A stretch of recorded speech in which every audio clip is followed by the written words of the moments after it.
De mare.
Hello, hello, hello. Welcome, welcome, welcome. Blessings, blessed rising, grand rising, good morning, good afternoon, good evening, bonjour, bonsoir, salamu alaikum, masa al khair, sabah al khair, all the language, maskofi, since, we have Nubians on this panel and hopefully Nubians tuning in as well.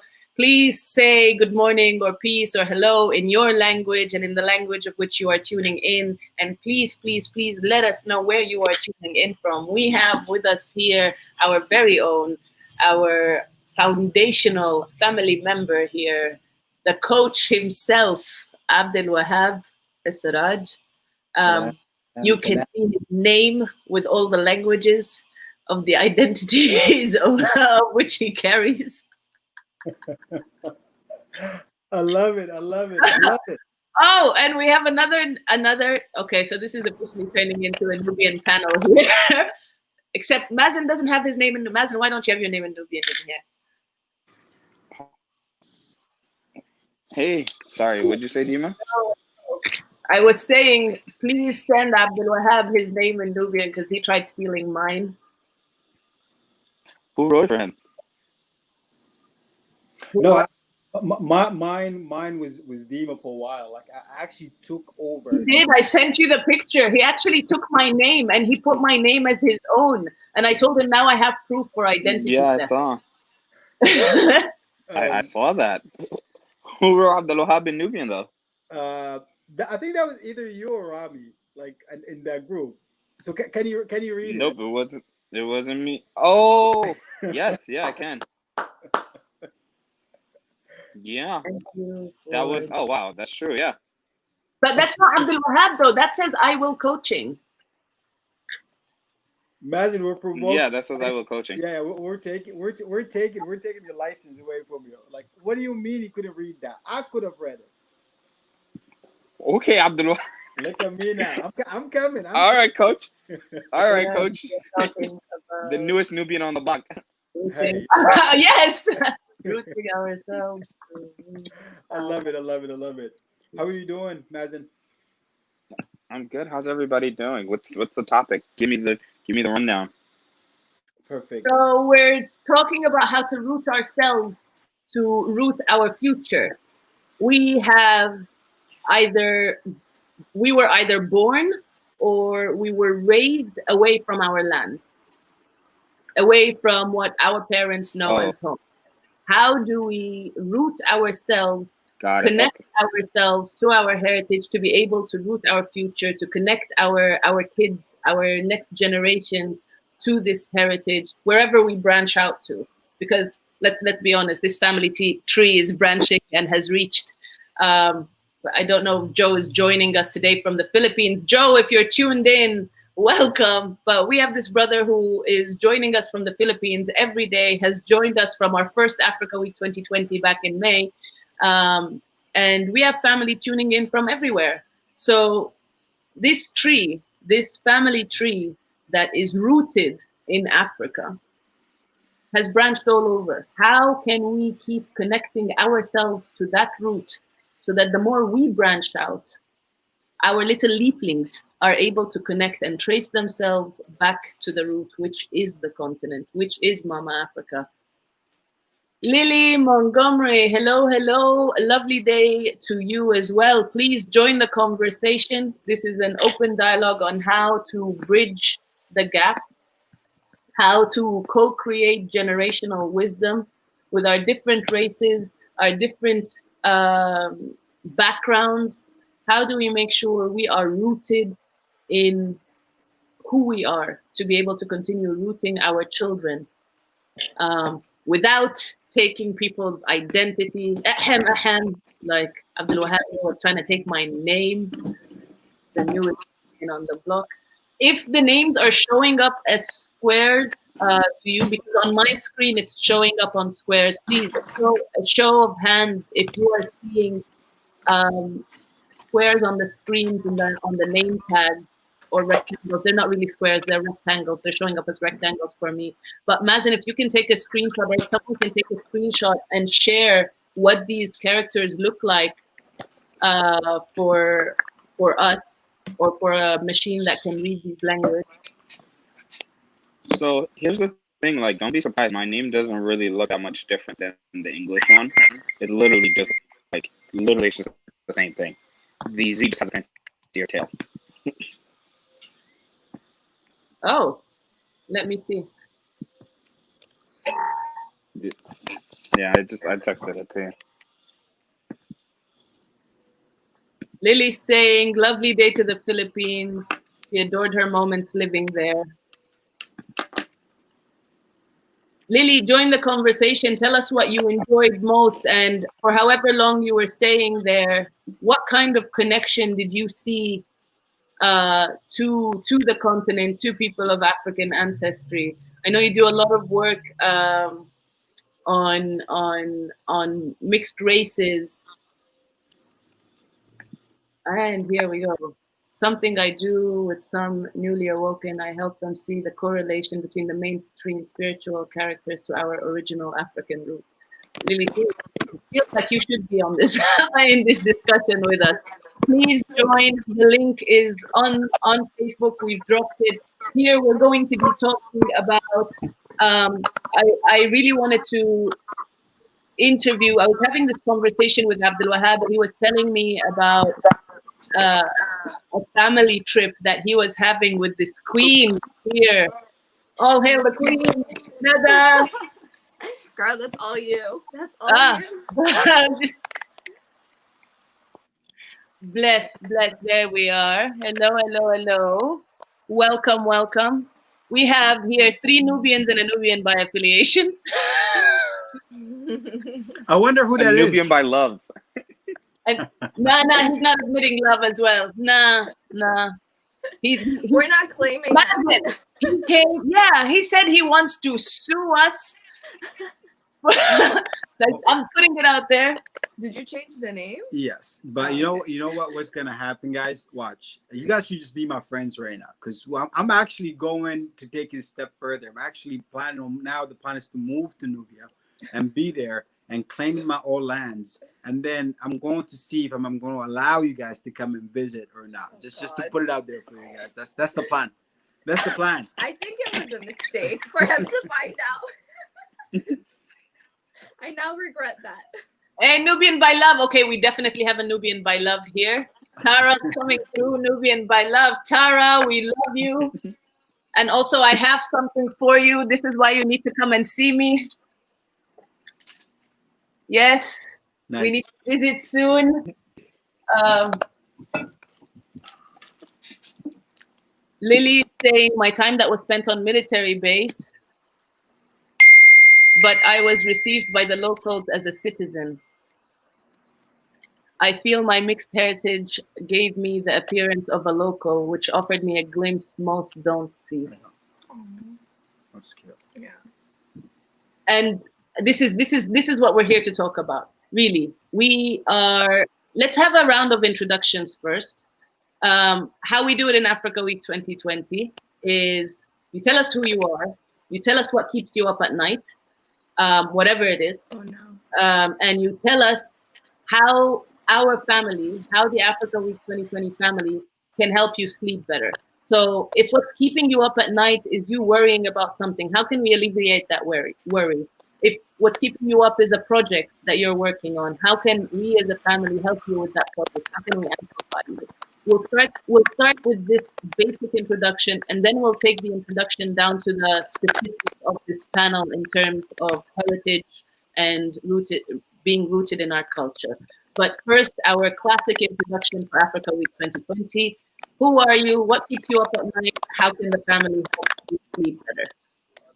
We'll start with the Queen. Nada? Oh God. My name is Neda, and what keeps me up at night?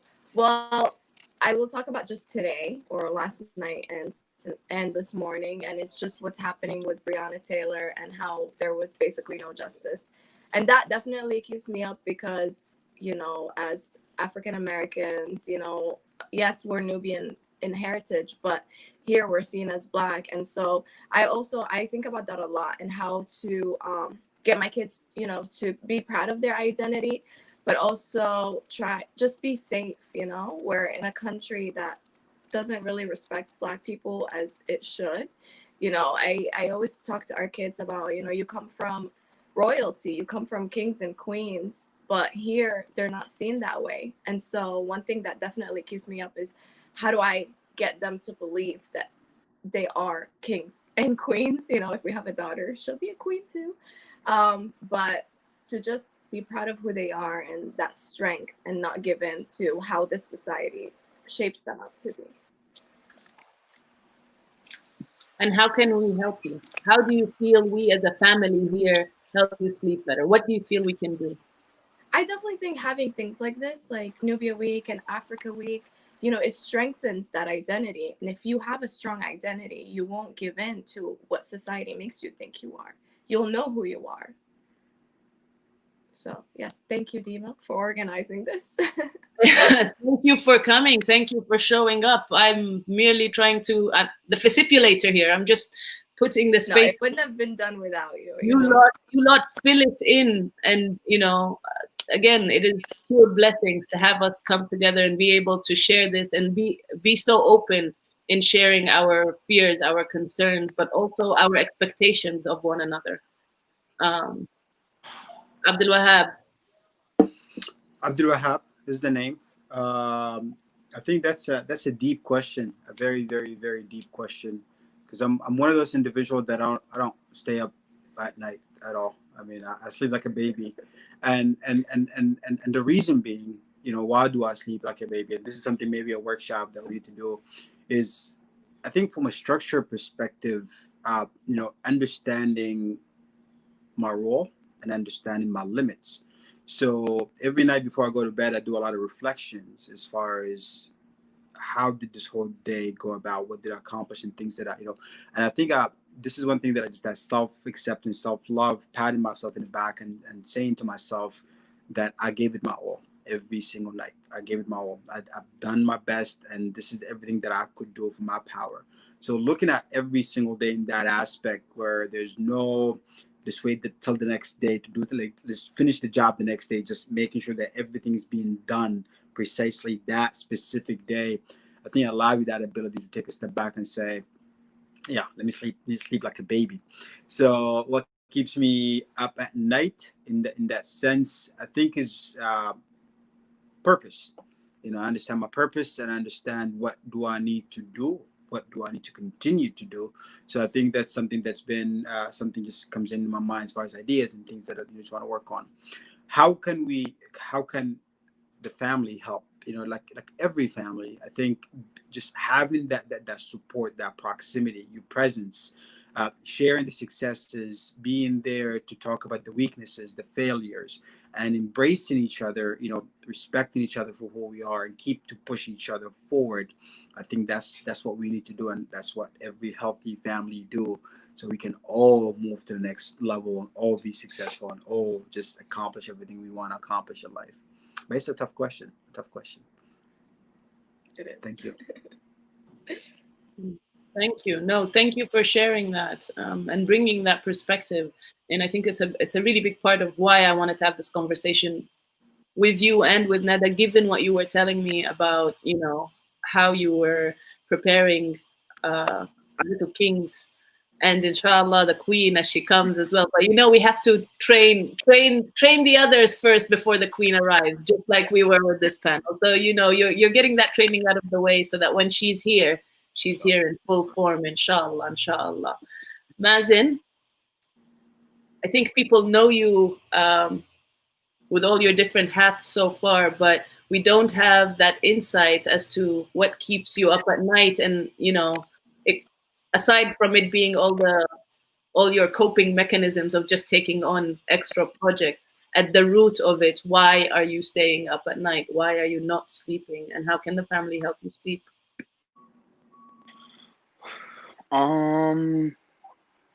Wow, what a question. Yeah, Abdul Wahab said it best. That's such a deep question. Well, you know, a lot of things keep me up at night. I think currently the thing that's keeping me up the most is this project that I'm working on. And so I am an epidemiologist by training, and so and still in school. And so this project that I'm working on is on, you know, maternal health and maternal mortality, and just what happens to Black women here in the U.S. as a result of being Black. You know, how does being Black affect their health? And so currently, what I'm looking at actually is the amount of premature babies that should have been born during COVID-19 that weren't born, which is a really interesting project. Yeah, I know. So during the past 4 months, we haven't had any premature babies born here in the U.S. and in other places as well. So I'm looking into why that is and why that didn't happen. This project is a little, it's weird because it's like, you know, it's hard to explain, you know, what should have been versus what actually happens, and just trying to put that into mathematical terms. So that's currently what's keeping me up at night. But also there's a lot of injustice in the world, you know, and so kind of echoing Neda's statement, you know, the non-verdict or the non-justice given yesterday to Breonna Taylor is definitely disheartening, and definitely something that really, you know, put me down and definitely kept me up at night thinking, like, you know, if I was to get shot by the police, what would be the narrative? What would they say about me? You know, how far back in my record would they look? And what is it like? Are they gonna say that, you know, I didn't sleep in kindergarten during nap time, even though I didn't go to kindergarten? Or what is it that, how are they going to smear me? You know, what is it that they're going to use to smear me? And so I guess that's kind of what I've been thinking on. How can the family help me with this project? I'm not really sure about that one. You know, I don't think anybody can really help me with this particular project, just because it's kind of like, you know, قدر الله ما شاء فعل, which means, you know, Allah willed it, and what He willed happened.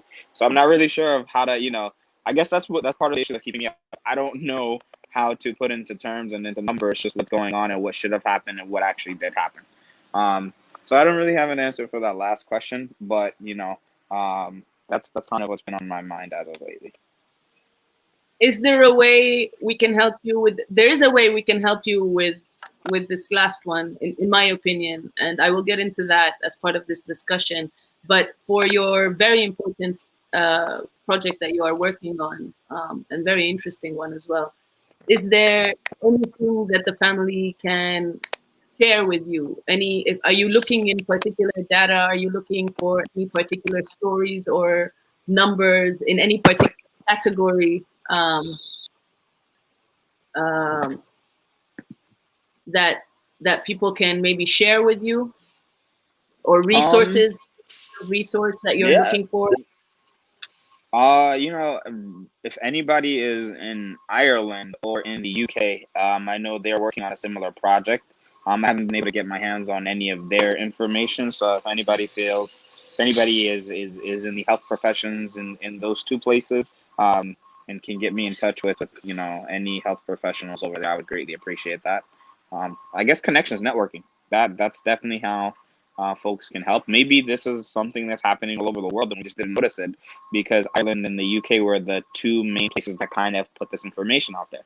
So if anybody out there knows of, you know, something similar that's happened in their country, a phenomenon that's happened in their kind of country, where premature babies should have been born but they weren't during COVID-19, I would really like to talk to you.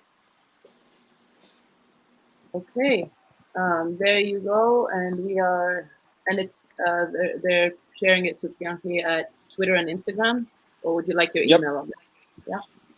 Yeah. Okay. Well, if you'd like your email or any other contact information, put it in the private chat and I'll share it with the family. Awesome. Thank you. No, thank you. Just there's aside from, and even that is related, to be honest, Mazen. Even your current topic that's keeping you up, your research project that is related, because yesterday there was a discussion about gardening and healing. It was growing gratitude, and it was, you know, how interacting with nature and all that comes out from the soil is healing, and that's in many ways an ancestral these are ancestral teachings. Our ancestors, especially us here as Nubians, if we're if we're talking in terms of our personal heritage, we have that connection with the soil. We have all our medicine coming from the soil, whether it's garad or neem or kakade to bring down your pressure, or tamr, the dates, whatever. There's so many things that are coming out of the soil that we use as medicine, that we use for medicinal purposes, that maybe not everyone knows, you know. And if so, like I meet someone who has like their teeth is hurting, and I tell them, you know, chew on some garad, or, you know, put some hab rashad and take, like, it'll really, like, if you have cavity and you can't go to a dentist, if you put like 2 seeds of hab rashad in your tooth, it'll literally dissolve your tooth without the pain of going through through surgery and having it pulled out. And their mind is blown. But these are things like our grandmothers just share as they're sitting under the tree. And I got to see so much of that when I went to the village. So for those of you who don't know or haven't been seeing my face all over the session so far, the week so far, my name is Dima Mahmoud. I am Nubian from Sudan. I grew up in Egypt. And what keeps me up at night is our unity as a people, is our coming together, is our stepping into our truth, and really connecting with Mama Africa in every single way. And I don't mean that we all have to go back. I understand some of us are abroad, some of us have started and have their families abroad, but there are so many ways to connect beyond being physically there. And this is what we're doing here, is at the heart of it. It's proof of that. How can the family help? Keep showing up. Keep showing up. Share what you know. Every day, make it a point to learn something about someone else from this family. Every day, even if you take 5 minutes. 5 minutes, just go alphabetically. I have a list alphabetically of all our countries on the continent, and I've alphabetized where the diasporans are in terms of majority. And every day I will take 5 minutes just to check the news that's happening in that country, just so I know. We have to. And once I go through the list, I go again, and this is how we were able to put the playlist that Facebook stopped us from playing, of these old videos. There's like a wealth of information of old debates and old videos of Malcolm X, of James Baldwin, of Martin Luther King, of interviews with Madiba, you know, Muhammad Ali, documentaries about Harriet Tubman, Ida B. Wells. You know, you have all these giants, all these ancestors who have done so much work. And now you have the younger Africans who are raising the same concerns at TEDx talks and so on. And if we really listen, we are all saying the same thing. For over 50 years, we are all saying the same thing. We are fighting the same fight. And it doesn't matter if we're doing it here in the US or on the continent or in Puerto Rico or in Chile or in Brazil or in Botswana or in South Africa. Like, it's the same fight. And it's the same thing that's keeping us up. Okay, I'm seeing the comments pop up and there's quite a few. So let's go through them before we ask our next question. We have Lily saying, there I truly began to see our African heritage is mixed into so many cultures outside of Africa. It's, if you haven't read the book, especially if you live in the US, find the book that says They Came Before Columbus.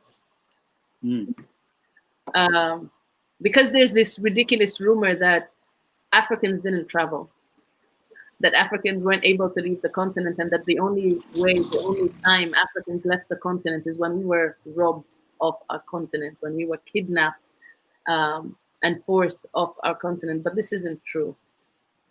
We traveled, we connected with the rest of the world, find our history. Imani, peace and blessings. Sis, welcome back. Another returning Africa Week 2020 family. Lily saying, in seeing that widespread touches from our African ancestors within so many cultures, it motivated me to begin really digging into all other cultures that have been influenced by our ancestors. Nashe. Please. Can I just interject here really quickly? Yeah, please.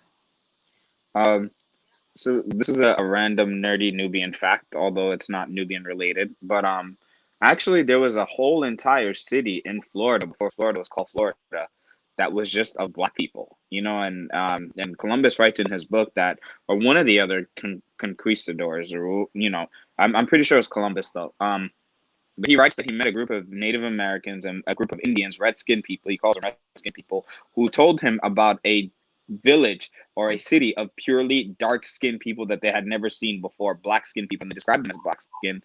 And this is in Florida. And if you look at a map, I think it's from 1554, I believe it was. There's like, it shows a map of Florida, like it's a very detailed map. And it actually has the name of the city. I don't remember what city it was, but I'm gonna find that map for you guys because my father and I were looking at it because he's like, yeah, you know, like in one of these books in Arabic, it's written that there were Africans in Florida before Columbus got here. And I was like, all right, whatever, Dad. You know, you're just a really massive Pan-African. The Africans were everywhere, whatever. And so I actually did the research in hoping to prove him wrong, but sorely mistaken. I was the one who, you know, had to take a step back and be like, okay, Dad, you got it. You were right, you know? So I'll find that and share with everybody. Please do. Yes. Yes, please do. And this is why we love our Nerdy Nubian. This is why Mazen founded this club.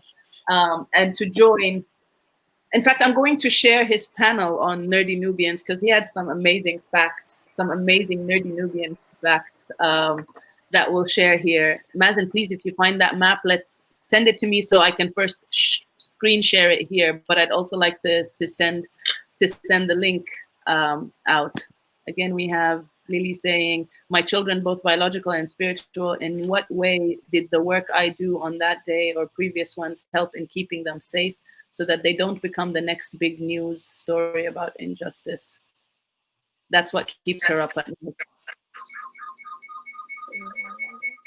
Ooh, I don't know what that sound is.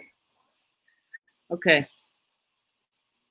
Sarah saying, fascinating. How do we all follow along with this very important maternal health research? Mazen, this is for you. My favorite session of the last Africa Week family reunion was the one that talked about ancestral wellness practices and told the story of grand midwives of the South. I've been actively participating in DC mutual aid, and the need among Black mothers-to-be, is soul crushing.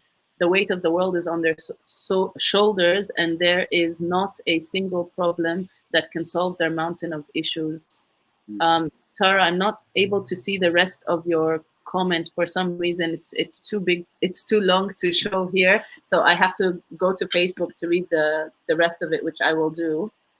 Can you share the playlist? Yes, I will. I absolutely will, because just one of them is 8 hours long of essentially a fluid conversation from Malcolm X to the latest TEDx talk about resources in Africa and how everyone except Africa and Africans is benefiting from it. Lily's saying it's a great read. They Came Before Columbus, so please find it. Oh, and there, Tara's sharing it. Thank you, Tara. Always on top of things. It's in the comments on Facebook for those of you tuning in, fam. Find the comments on Facebook. Imani says, whatever it takes to get us to read more, research to prove us wrong. And again, it takes us back to this. How do we bridge this gap? How do we co-create generational wisdom? And the inspiration behind this panel are the king and queen sitting right in front of us here.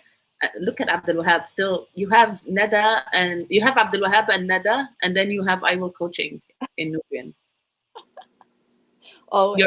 You're unbelievable. Is there something you want, you want to say here?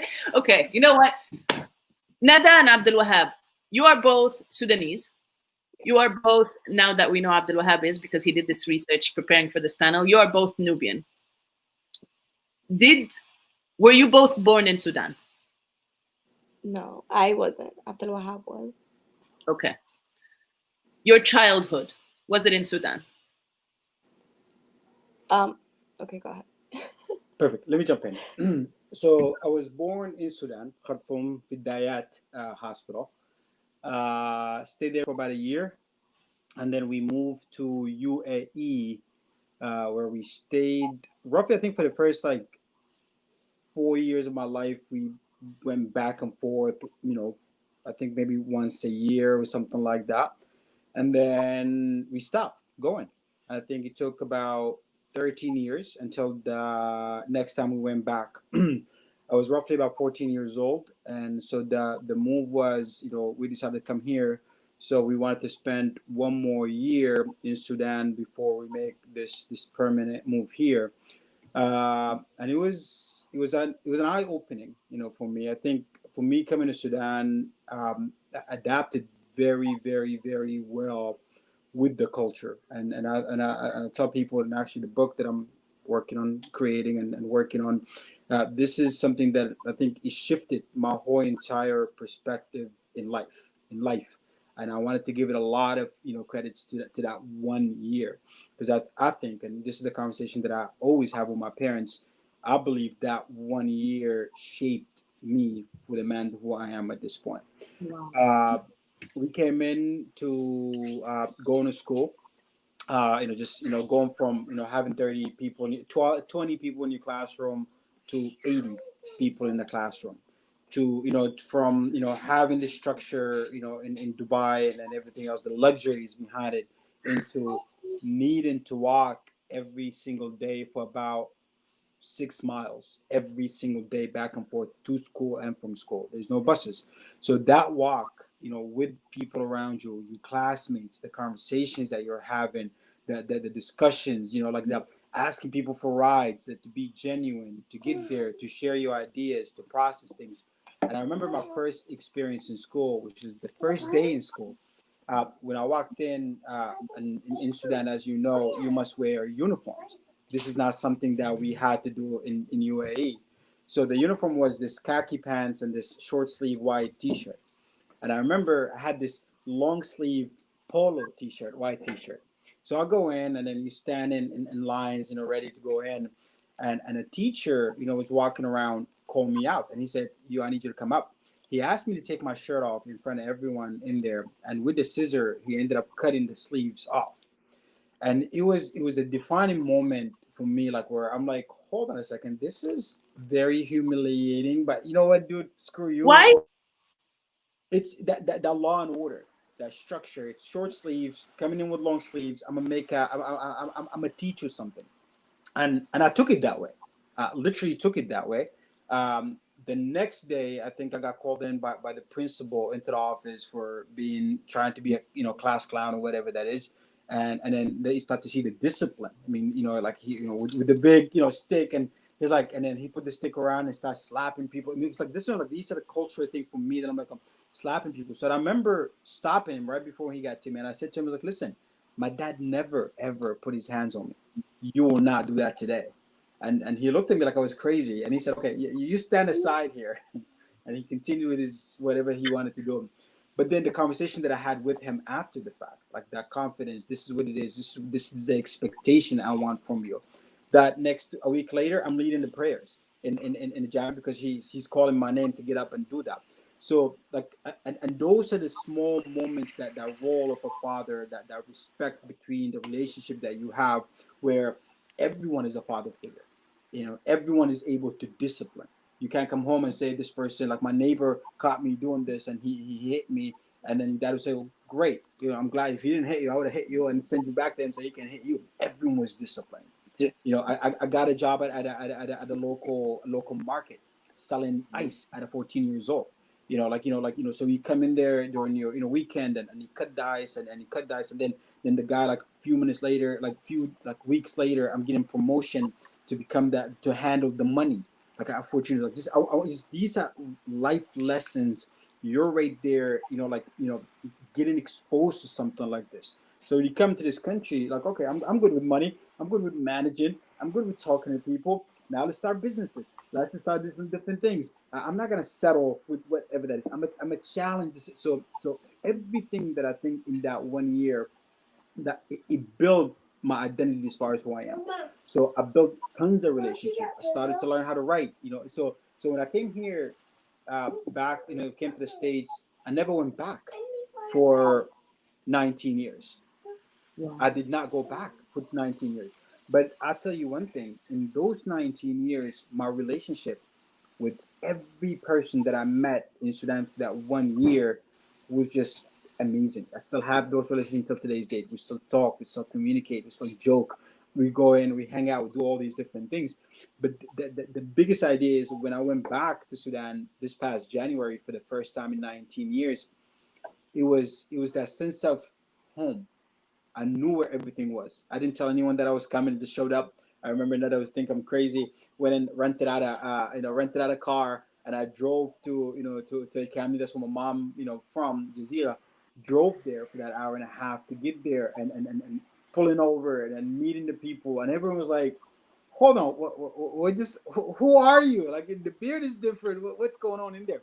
But that belonging, like, and this is something that I think this is a very interesting topic to talk about, because that's that. Yes, being away from the motherland, that connection, that belonging, that who you are, the identity that got built, it built over that 1 year. Like, and to be honest with you, now for my whole entire childhood, like, this is that year. This is the defining moment in Abdul have. It's like this life.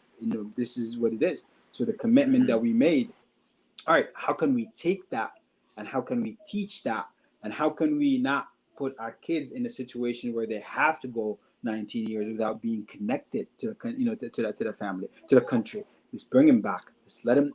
Let's learn the language. Let's push. Let's ask the questions. Let's get that exposure.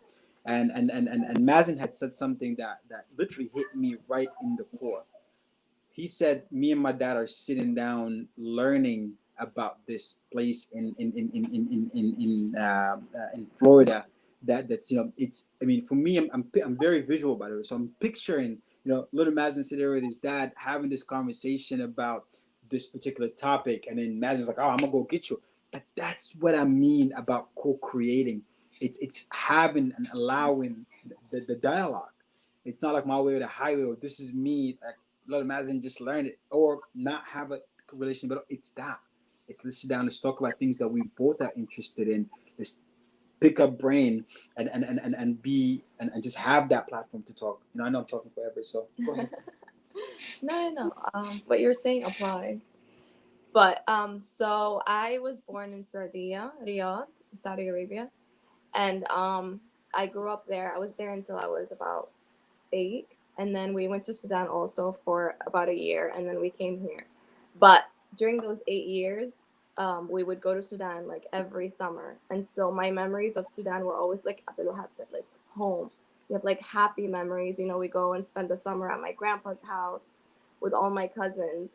And even though we had a lot of cousins in Saudi, and I don't know if you guys know, like the Nubian population or the Nagla and Al Mahas in Riyadh is huge. And so you were surrounded by people who were your family still, but still going to Sudan was just different. It just always felt like home. And until now, every time I go, that moment when I get off the plane, you know, like you go down the steps, I always get emotional. And I'm just trying not to get emotional right now, but I always get emotional because I'm like, like you just feel like you're home. And so that feeling, I always talk to Abdelwahab about this. I'm like, I really want my kids to have that feeling. And that's why, you know, we always try to take them. Yes, we've been taking them every 2 years. We went twice now. But I always want to have them have that connection to Sudan or like their homeland, you know, to always feel like they can always come home. Yeah. No, you're absolutely right. And another thing, just wanted to add to that point is like, sure, it's twice in the past, let's say 4 years or so. But another thing that we're doing also, that we both are believers in, that hands-on method as far as learning. So, to embrace their culture, another thing that we're doing, we are actually exposing them to different cultures. So, we took the trips to Egypt. We took the trips to, to Mexico, took the trips to the islands, not just to hang out, so they can understand, like, guys, this is, people of color, this is what we built. You don't need to be African, you don't need to be, you need to, again, this is how resilient we are. And I think this is a critical part of childhood, like, the what's the term, growth, and expanding, and working on, and development, that's the term. It's that exposure at an early age, and allow them to make that choice. Because one of the issues that we tend to see right now with some of the people that I work with, like, they use going back home as a sense of punishment. If you act out, I'm gonna take you back home. If you do this, I'm gonna send you back to Sudan. So that association of, so yo, true. back home, it's a punishment. I don't want to go home. But to give people opportunities to see, like, especially children, to see the differences, and then take them there so they can appreciate, everything they've seen and everywhere in the world. But then you have that family, that henia, that divot, that company, that it's the right mix. I believe it's the right mix, to be honest with you. This is such an important I can't emphasize how important that point you just made is, because that mentality in our parents, I don't mean our, like, personal parents, I mean the generation of our parents that have embedded it in the minds of our generation growing up. And if you don't act right, we're going to send you back to the continent. I can't tell you how many times I heard it. I heard a friend saying it about, their cousin. Oh, it wasn't acting right, so the family sent them back to the continent to get their head right. Like, although I understand why they're saying it, like, it's being said because on the continent you have no time to mess around.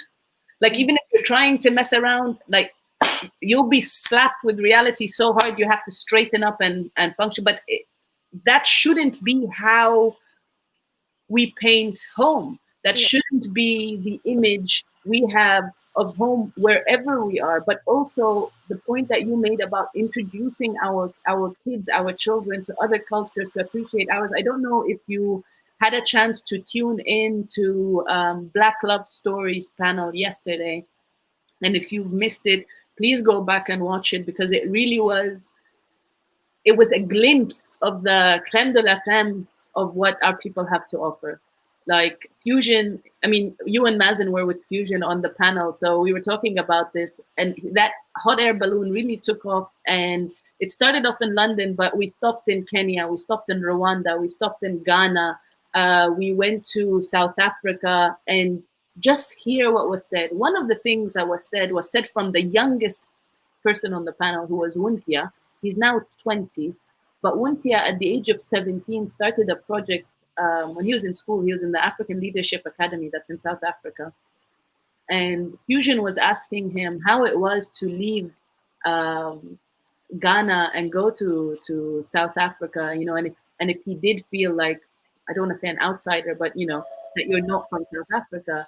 And he said, yeah, of course, but that only reinforced the appreciation of my country, the appreciation of Ghana, because whether you like it or not, you compare in the back of your mind, oh, this isn't how my mother does it, or this isn't how my father does it. And what you're doing now in, again, co-creating this wisdom, and I think it's very important, is that you're not telling them not to integrate and flourish in the culture they currently are in, because they are currently in the US. And that what keeps you up at night is that they are currently in the US. And how can they walk their truth?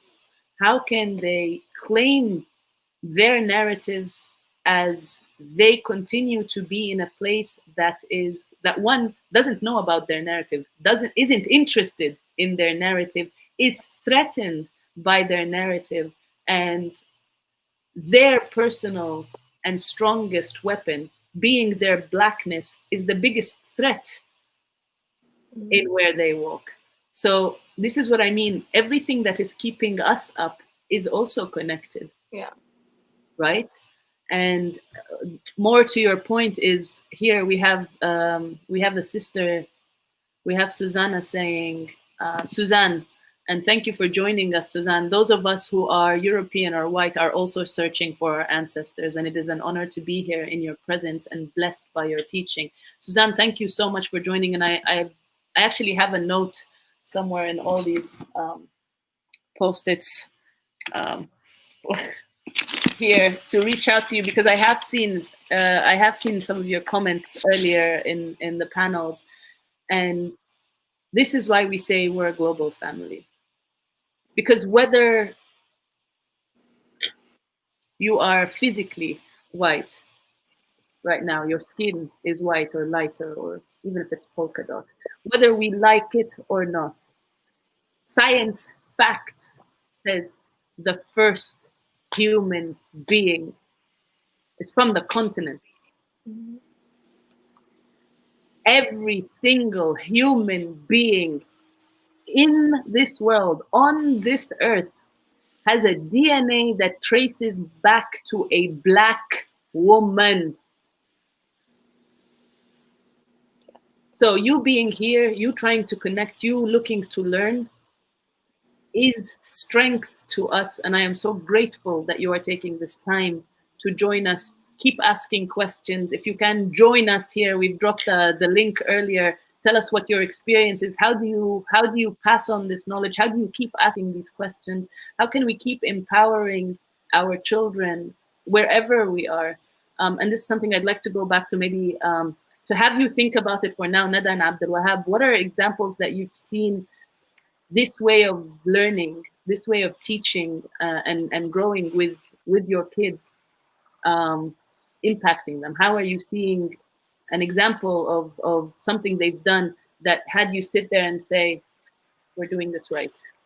Until Mazen maybe can tune in and tell us, because Mazen was born in Nubia, and Mazen came to the US not speaking this language here. And I'm wondering if the passion that you carry for Nubia, the fire that you breathe every time you speak of Nubia, you speak of our heritage, is because you were born there? Or is it because that even after leaving it, your parents and their parents were able to continue breathing into you and rooting you into your Nubianness, into this heritage, to keep you who you are, to keep you rooted wherever you've reached? Sure. So as Dima said, I was born in a little village. You know, the first thing that I saw when I came out of my mother's stomach was a goat. You know, I didn't see a hospital. There was no doctor. It wasn't fancy like all of that. We were like literally born in a barn. No, it wasn't like that. Obviously we were born in a hospital, but I was born in Sudan. And I was born in Halfa, the new one, not the old one. And you know, one day at 6 years old, I came home from school, and my mom was like, "We're moving." And so, you know, 6-year-old me is like, oh, okay, cool. We're, you know, moving somewhere around the corner, or we're going to a different village. You know, I didn't imagine moving being like, we're going to go to Egypt for 3 months, and then from there, we're going to go to the US. Like, that whole process, I definitely, I don't think it ever crossed my mind that I wasn't going to go home or go back for another 10 years, you know? And so when we came to the US, I couldn't speak English. Oh, man. Like, I think maybe that's where, like, my little disdain of the English language comes from. the fact that I couldn't speak it for so long, and it took me like 3 years to learn the language. Um, but I just, I always, growing up, I knew that I was a little different, and I guess what I meant by that is that I was born in a village, and as Abdul Wahab explained, like if I did something wrong, the people next door are beating my behind, whether they're family or not. And then I'll go home and complain and be like, "Oh, they beat me," and then my dad would beat me, and then send me back over there to get beat again. So, so I really grew up with this. It takes a village to raise a child mentality. And I often cite that when I speak about the nonprofit that I started, because that's the basis for it. And so coming here to the U.S., there was something different. I didn't understand this concept of I. I just didn't make sense to me. I don't understand how an I is, or what an I is, or how that works. It just yeah, that just didn't make sense to me. And so just realizing just how individualistic the society is just definitely made me want to go home even more and go be around people who had a similar mindset, and just go back to a place where it's not about me as a person, but it's about us as a society. And so I guess that's partially where my love of Sudan comes from. Ironically enough, I don't think I ever thought about like staying here in the US. I've always known the resources that I've had, and alhamdulillah, the things that I've been blessed with. But I never looked at this as home. Ever since I was like, I think in the third grade, I would always tell people like, I'm going to be a doctor and then I'm going to go home. As soon as I graduate from residency, I'm leaving. That's it. Literally the next day after my graduation, I'm hopping on a plane and I'm going home, and that's the end of that. I didn't know what the heck loans were at the time, so I didn't realize I had to pay back loans. But now that I'm thinking about it, now that I'm thinking about it, once I pay off the loans, for school and things like that, then I'm hopping on a plane, I'm going home, and that's it. I can't see myself coming back to the U.S. I can't see myself functioning here. I just think that, the society here is too different than what it is that I've been raised with. The values that I've been raised with, they don't really exist here. So props to you, Abdul Wahab and Nada, for being able to raise, Sudanese kids in a place that's not Sudanese at all, and giving Sudanese values. That's something that I, constantly think about, like when I have kids, how am I going to raise them? How am I going to instill this love of Sudan in them? How am I going to instill this village mentality in them, and not just this I? And that's something that I struggle with, and that's something that sometimes it's a crippling thing. So major props to you guys, and major props to all parents out there from different places, immigrant parents who are able to instill their culture and the kids and that love of that culture in their children. That's an amazing thing. As for how exactly did I how did my Nubianness, I guess, come about, or my advocacy for Nubia come about? I hate injustice anywhere, and I can't really solve other people's problems if I can't solve my own people's problems first. And that's something that I think about all the time. And this is one of the biggest injustices in the world, unfortunately. And I'm not saying that just because I'm Nubian, but if you do the math, if you do the statistics, the displacement that occurred affected 100,000 people at the time, but Sudan's population wasn't 40 million people. Egypt's population wasn't what it was. If you do proportions, and actually, alhamdulillah, statisticians have done the work for us. If you take those numbers from that time and calculate it by today's numbers, we're looking at around 3 to 5 million people that have been displaced. And so that's a massive injustice. We would call that like a genocide. We would call that, we would use these terms for everything else. So why is it that we're not calling this what it is? Why is it that we're not, And so I guess that's where my love of Nubia comes from, and the fact that I can't talk to my grandma in any other language except Nubian. So, my love of grandma has basically made me love Nubia. Again, at the heart of creating generational wisdom. Because if you can't communicate with your grandmother, if you can't gain this knowledge from your grandmother, and alhamdulillah, Allah يخليها فوق راسك, that she's there, and may Allah bless her and bless you with having your grandparents around. I can't communicate well, not in that sense. I can't speak with them. I can't be with them physically to gain this knowledge from them. But when I went to the village, I tried communicating with my auntie, that my great aunt, who's, you know, my father's sister. She can't speak Arabic, and I can't speak Nubian, and hardly anyone in the village speaks English. So we're literally pointing, like we're pointing to one another, like we're just like, it's, you know, how do, if I don't have someone there to translate for me, how am I going to learn? How am I going to learn what she did as a child, what her mother, who was the village healer, and can you imagine the amount of wisdom her mother had in terms of healing, using everything that was around her to heal people? This knowledge is all going to disappear because she passed the knowledge to her only daughter, and now her only daughter doesn't, like, I can't speak that language. So I have to have someone there, someone to leave everything they are doing and just be there to translate to me what she's saying, to translate it to me in Arabic so that I may write it in English, because Arabic is also not my first language. Because my mother was determined that I speak English before I speak anything else, because of what she saw when she traveled to England, and there's a whole panel about the power of language and how our parents somehow, and I'm very grateful, and this isn't anything but gratitude to my mother, because for her to make sure I am able to speak a language that she isn't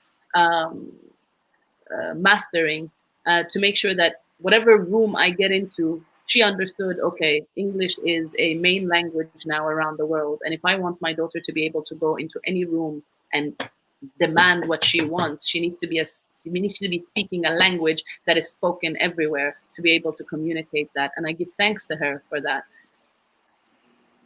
As a result of that, however, Arabic isn't my first language, which I'm grateful for because I'm not an Arab. And again, it goes back to one of the biggest arguments I've had with my father, is that I don't speak Nubian. I was not taught my language. I have no way of knowing this language that has continued to exist for thousands and thousands of years.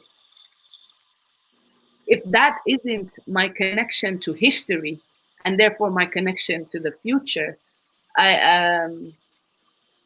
this is why I do what I do anyway. This is why I will stay up for 2 weeks in a row, with naps here and there, and I'll ultimately collapse like I did yesterday, where, you know, there was just like I was dead to the world. There was no waking me up. Alexandra, if you're watching, yes, you were right, and we're going to tackle this in the family hour because you did tell me this would happen. But I was trying to keep my word, and we will go into that later. But this language that carries this heritage, that carries this culture, and how we are able to pass on what we know, what our grandparents taught our parents, and what our parents taught us, and what we teach our kids, to make sure our kids teach their kids, so that there is that continuity.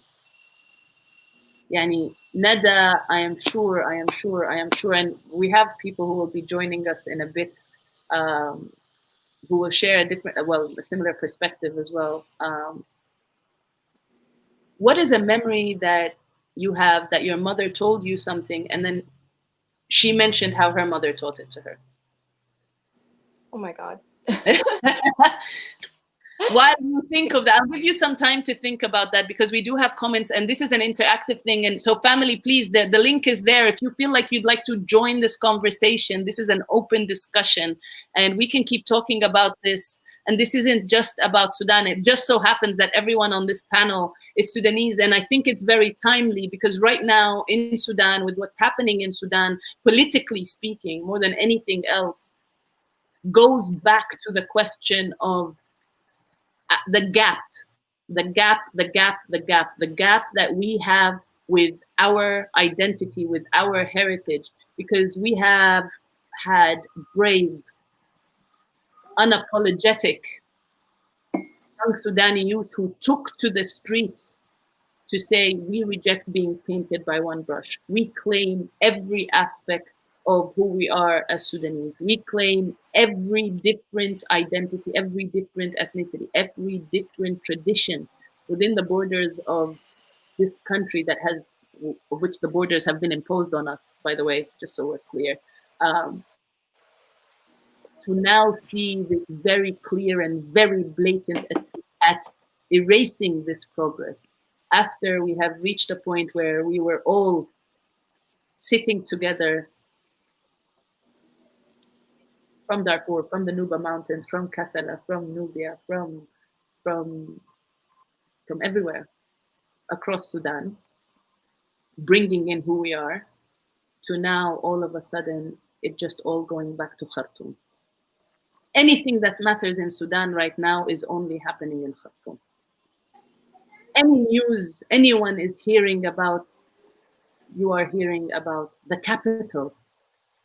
And this is something that happens not just in Sudan, this is something that is happening everywhere. It's like the only place that matters in South Africa is Cape Town. The only place that matters in Rwanda is Kigali. The only place that matters in, I don't know where, is the capital, or the Twin City. The capital, or the Twin City. When all the richness, all the vastness, all the heritage are still in the villages and they're still thriving. Yes, Mazen. I kind of want to add something really quickly about parents and intergenerational passing. And I think, Abdul Wahab said this, but it didn't really click to me until just, kind of replaying it in my head. But he just said, parents co-creating, and he described, how you imagine my father and I having that conversation about Florida and Africans in Florida. It was exactly how you imagined it, Abdul Wahab. But I think, one of the things that we often forget in that is that, sometimes, if I'm not going to be willing to learn from you if you don't put things in a way that's learnable, and that's an unfortunate thing. And I think sometimes our parents and the people before us, unfortunately, have had things happen in one way. So they're used to just, perpetuating that particular way. Yeah, I mean, they unfortunately have been used to the whole, talk softly but carry a big stick mentality, and that's a very tough thing to have to change. You can't change somebody who's been in their ways for 60, 70, 80 years. So it becomes difficult. And so it's a two-way conversation. It's on us to, as the next generation, to understand that, they've been raised in this particular way. So we have to kind of also figure out ways in which we can make them feel safe and comfortable and give that deference and that respect to them. But it's also on our parents to understand that, we're a little different than they are, in that we don't speak the same way, for example, or what they may find rude, we don't really quite find rude. We have no problem being outspoken and things of that nature. And so, to all parents out there, I think, from Abdul Wahab as a father and from me as a son, I think what's important is kind of understanding it's a give and take type of thing. And a lot of people don't really understand that. And I find that, that's a problem that exists everywhere. It's not just a Sudanese issue. It's an issue that exists everywhere. And I think a lot of parents are afraid of, losing that culture and losing the heritage and the identity. And so they kind of buckle down. But that makes people more hesitant to learn about it. And that makes people, more resistant, and that makes people run away even more. So I guess just a tip out there for everybody. And for me, it's, somebody who has experienced this and somebody who's been like, oh, whatever, it's a give and take type of thing. And Abdul Wahab can probably talk about this more, and Neda can probably talk about this more, given that they are parents and they have more experience in this than somebody who isn't. I mean, I don't have children, so I defer to both of you in that regard. I think Mazen, you nailed it. You seriously nailed it. And I wanted to actually bring this up. It's all about the approach. It's all about the approach. Generational, it's completely different, time that we live in. And that approach, and one thing that I always talk to people about, like when you have a child, it would be a lot easier if we get a manual that comes with it. Like for this particular child, use this, and that. I mean, that would have been like, yeah, that would be awesome. But that doesn't happen. And then so parents will try their best. Well, there's external factor, there's internal factor. I mean, the external factor is, the society pressure, whatever that is, the circumstances, things that you went through in your life, that made you who you are. And then at some point you want to inflict that into the kids and teach and do that. And then the internals, and those are the hard ones. Those are the beliefs that you have internally. And it takes time. And I think that goes back into the authenticity topic, where like the things that happened to you, that deep rooted and got challenged in a way to made you who you are. One of the beautiful example that I will share with one of my clients, he's an extrovert, very, very outspoken, just amazing individual, went through college, childhood, and this is a conversation we had recently. He gets into his first job, and him being himself, just very talkative and things like that. He get pulled in by his supervisor, and the supervisor said to him, "You're a little bit too much. Maybe you need to tone it down a little bit." And that was that. That comment was that. And his whole, I mean, now for years, he's struggling with the whole concept of being, like introvert, having an issue connecting, having an issue communicating, having an issue with his confidence and self-esteem, how he's able to progress, how is he able to move forward in life. It's all because of that specific comment. So I think that approach is critical. Understanding who you are as an individual, as a parent, and defining who you are as a parent, and what your role, what's the role that you play in your child, life is critical. Then communicating with your queen, and then let her know, like, yo, I got this, or you got this, and this is what it is to me. And there's no, I mean, and one thing that I want to bring up, there's no that such a one dimensional role, like mom has to do this and dad has to do this. I think both of us need to play that same exact role, but again, we have different tools to it. And I love that, and we can bring up the topic of discipline, for example. Like, our styles are completely different. Netta is one of those individuals, very, very, very, very genuine, very, methodical, wants to take things a little bit slow. When individuals, like they say, they'll complain, she'll go in there, have that motherly connection, communicate, and use logic in so many different ways. And I love that from her perspective, because both my kids are very logic driven, especially like, to be honest with you. And so for him, things need to make sense. Then my role as a father to come in, for example, and he does the same exact thing. Sure, I'm firm, but I'm still loving. I'm redirecting. I'm taking that. I'm going that extra extreme level, and then from there, I'm giving him that hug to talk to him about what that is, that approach that we talked about. He was getting, he downloaded this game, a video game, and he's spending all this time, the energy, all the time, every minute he got to gain and progress in the game. And he has all of his little cousins as his friends on that game. And, like he misused the game once, twice, mom corrected him. And then he got to a level where, like, enough is enough. So I went in, took the game, and I deleted the game. Had the meltdown. I became very upset. After he went through what he had to go through, then let's sit down and let's use logic in that sense. So it's something that's again, communication is key. Having that conversation with your partner in the sense of, like, that's what works, that doesn't work, this is what it is. Let's stop. And it's interesting. Just wanted to answer Dima's question before I jump in. And let speak. What is that one topic that your father, your mother had told you, that they learned from their parents and their parents and their parents? When I was getting married, right before I'll interrupt you just because I see someone backstage who will be joining us here, and I'm very glad, because I was worried to reach out to them because they're on the move, but I'm so glad to connect the two of you right now. Seriously, two of the power couples within the Sudani diasporic communities. Hola, welcome to the United States. I know. Yeah, she's I was trying to prove her wrong, take her to the nice places and all that, but No. All I've been doing is eating and sleeping. You're in the United States. That's basically what we do. non-stop barbecues and Chick-fil-A, Popeyes, all the unhealthy things you can think of. Brand. No to Chick-fil-A. Trump supporting. No. It was my favorite being here Hey, you know, today. how about this? You know, one thing I'm going to do, because I'm going to vote today, actually. So for all of you Virginians, early voters, I'm heading out to the polls right after this. So come on in with me and let's go out there and vote. So vote, vote, vote, vote. Yes. So one statement that I'm making, I'm fasting today, unfortunately, but the idea was to go to Chick-fil-A, buy Chick-fil-A, go to the poll, and vote Democrats while eating that Chick-fil-A. Just again, that's just a thought. So I'll eat on behalf of all of you. there we go.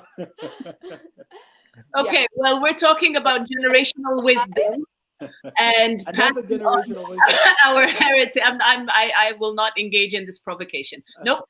Abdul Wahab was just going to give us an example about something that his parents have instilled in him, that as they passed this on, that this was something that was instilled in them by their parents, and that this is something that is passing on. So think of an example for you, and how you will in turn do the same, inshallah, for your children as they join us. Yes, yes. Yeah, Ola, you can stop. Yeah, there you go.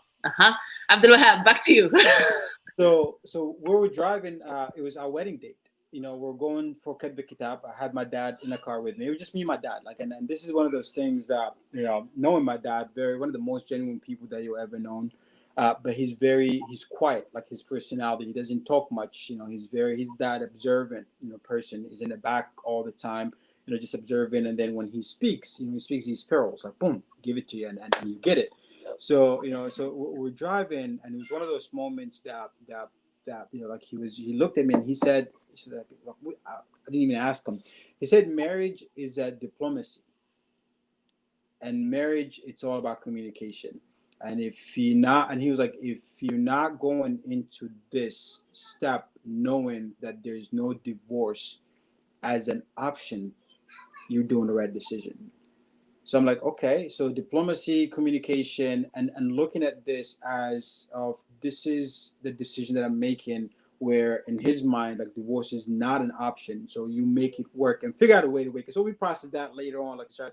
But that was something that he learned from his dad. And he said that his dad taught his dad. And my grandpa, you know, he was married to 11 different people. So, I mean, so maybe communication and diplomacy is something that he mastered, I hope.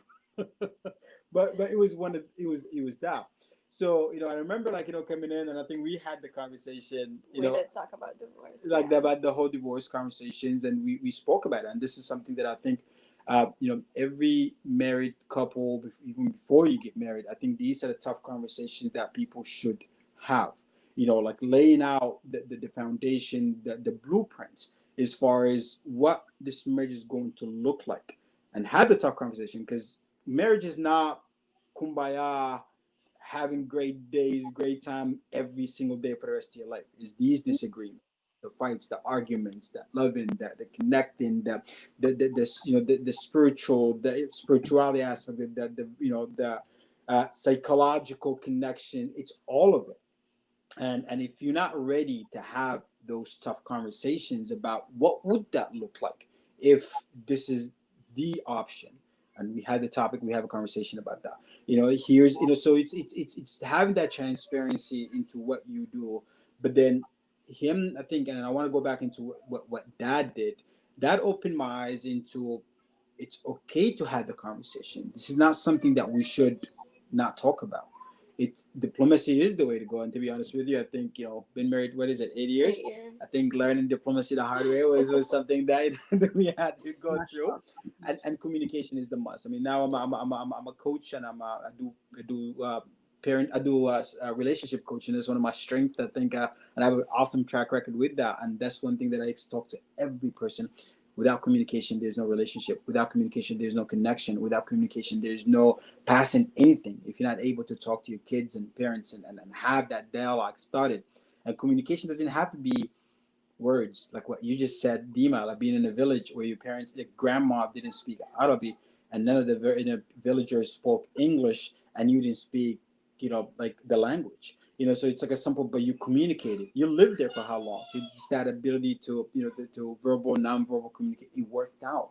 But without that, having that open-minded to, I'm going into this to communicate, to talk, to process, and be open to, you know, this, you know, communication is a two-way street. So it's not your way or the highway. It's that dialogue. But end of the Yeah. day, all right, this is what it is. So that's just a thought. So go for it, man. So yeah, taking it back to that conversation that we had, we actually disagreed before we got married. He was like, okay, what do you think about divorce as an option? He was like, for me, it's not an option. And I was like, but it is.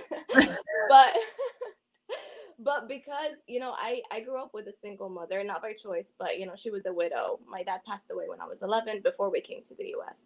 And so I had that example of like a single mom. You know, she had to start a business. She came to a country that she knew nothing about. She was able to raise, you know, 6 kids.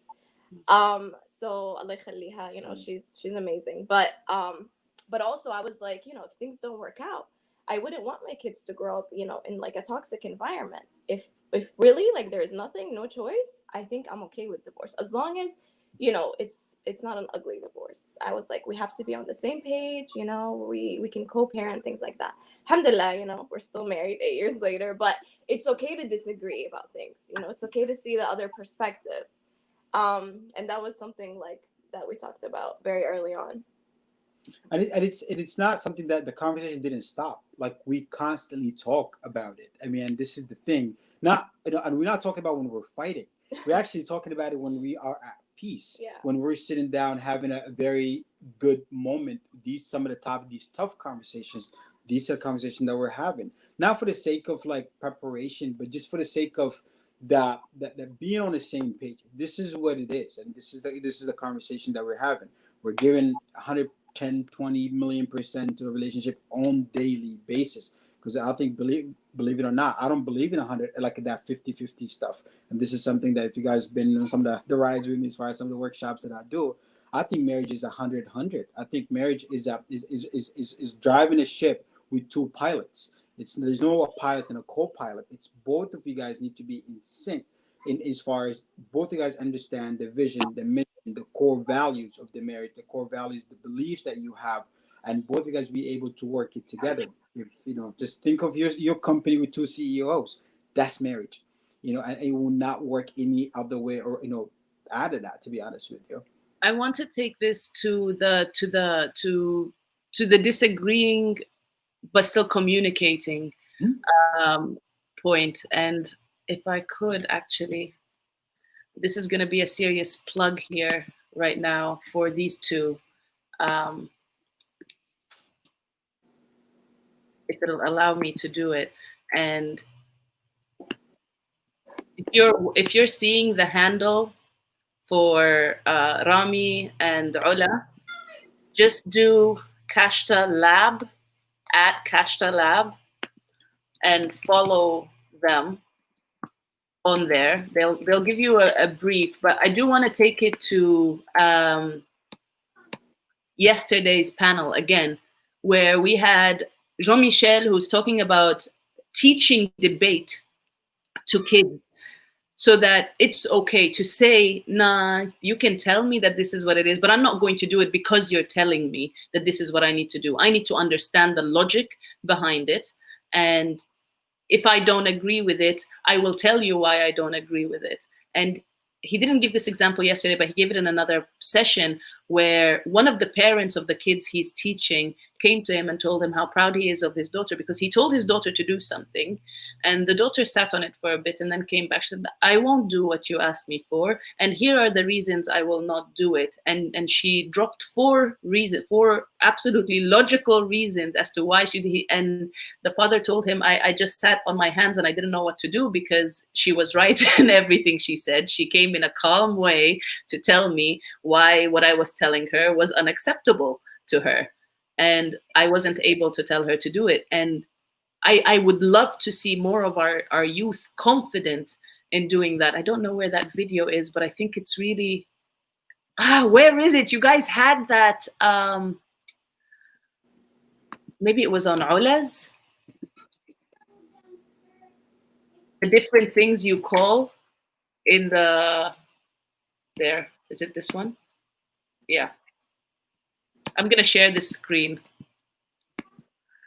I'm sharing the video of you guys comparing the things, the name of things. Here. All right.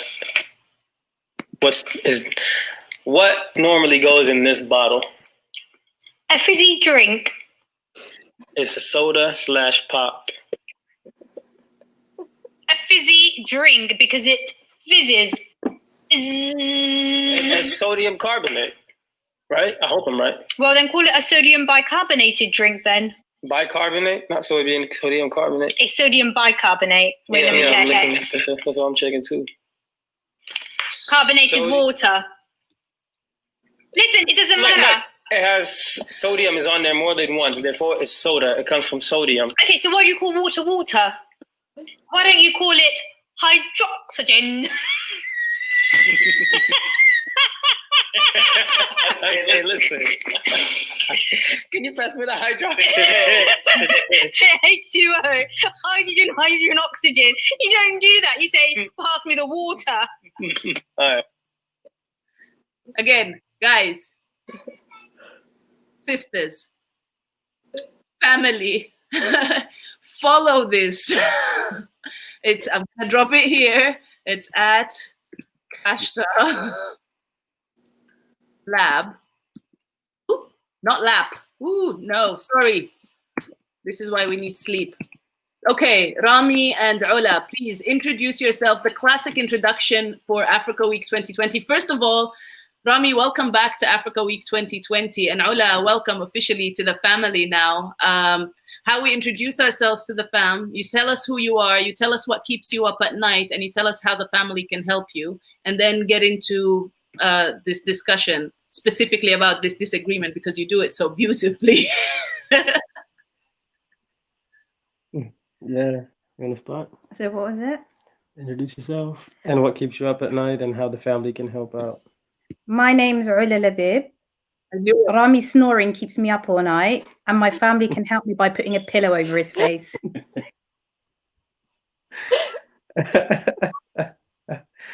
Oh man, I was Really? not expecting that.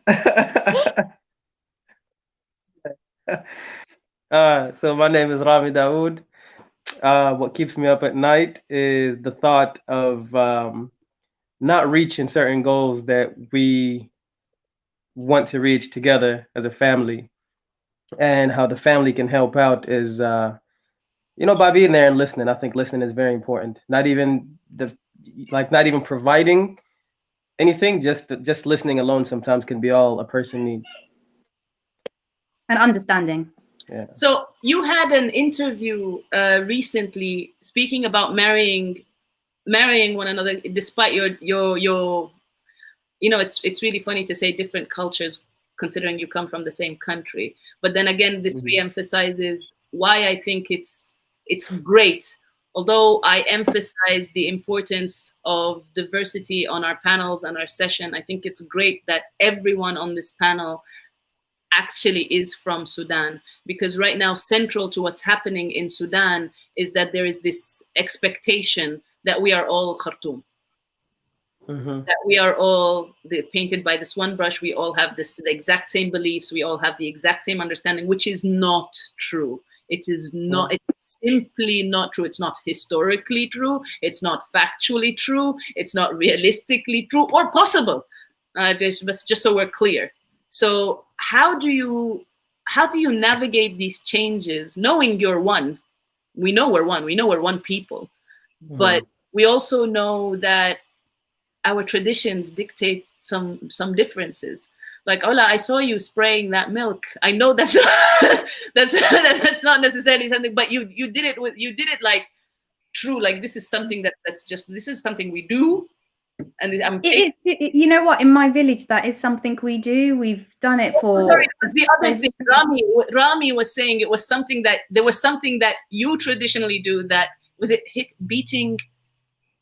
Yeah, we beat men on the back with suyut during weddings with whips too, so that they prove that they're men. So if they flinch, the women that are at the wedding will know they're massive wimps, so they don't really go for them.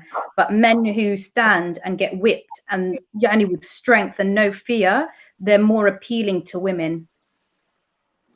Yeah, I passed on that one. Did you do that, Rami? Hell no. Now my thinks I've married a massive wimp. So Ola, just to say something, like when we watch, I passed on that one. we watch a documentary on it, and those were one of those things that I actually said. Like, I think my parents were there, Neda was there, and I said, you know what? I really want to go to attend a wedding, so I actually can stand up over there and get whipped.